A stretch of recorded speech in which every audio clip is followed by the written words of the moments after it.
So hello everybody. In this episode, the Chess Masters, we will be teaching you how to play chess. So, this time instead of there only being Alex, it's only me, Jerry. Now let's get started. So, first we will teach you about the king. So, the king is the most important piece on the chessboard. It can move one move in any direction. See, like so. And that includes diagonally too. Now, next, you have the rook. So these are the rooks. They are worth 5 points relatively, like around 5 pawns, and we will explain about pawns later. They can move in straight lines, like so. And if there's another piece, say another rook here, and it's white's turn, and white's rook can go like this, so I can just take the rook, and the black rook will be gone. So now next, and the rook, when it was the king, can also do a move called castling. That's when the king moves 2 squares, and the rook moves over the king like this. But that's only if the king hasn't moved in the game yet. So yeah, and the rook has to be on h1, and the rook can't have moved yet either. Now, next is the pawn. So the pawn are like the infantrymen of the chessboard. So they can move 2 squares on their first move, but after that they can only move 1 square, like so. However, when they reach the last rank, they can promote to any piece on the chessboard except for a pawn or a king, like so.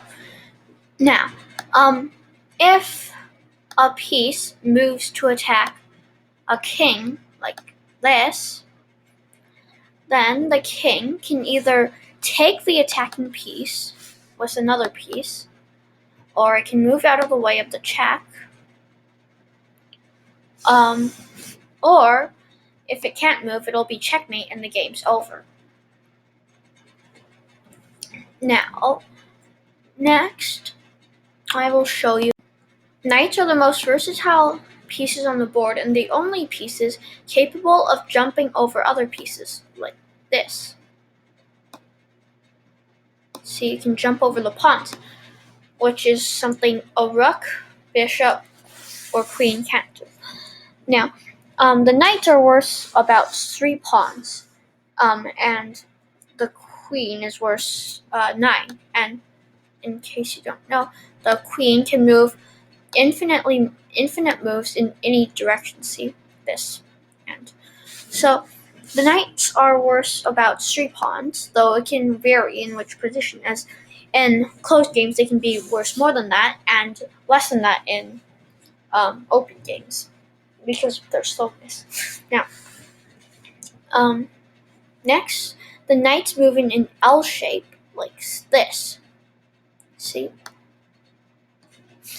And next, we will explain the bishop. Now, bishops are like the knights, except they have a totally different use. Bishops are best in open games, where they can zoom around it as fast as they can.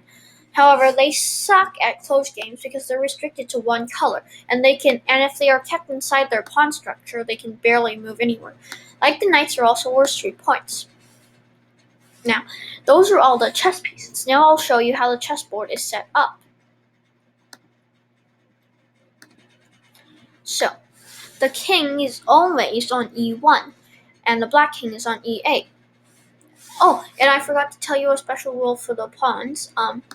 If a black pawn is on e4 or a white pawn is on the 5th rank, and your opponent moves this pawn right beside the other pawn in one move, it doesn't work if it's like this. But if they did it in one move, then they can take the pawn en passant like this. Yeah. and this pawn will be drawn out. With that aside, I'll explain how to set up the chessboard. Now, all the pawns will start on the 7th or 2nd rank, depending on which color you are.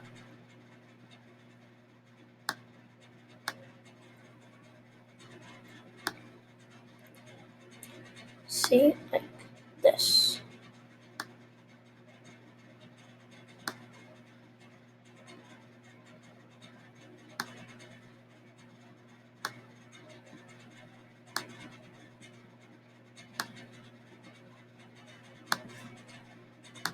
Now, the queens are right next to the king on the D1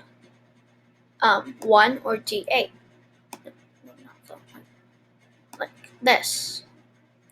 See? Now, there is a bishop on each side of the king and the queen. Like this.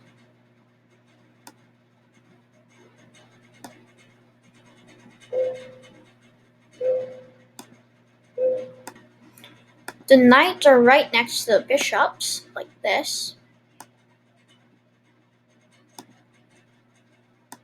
While the rooks are on the opposite sides of the chessboard, like this.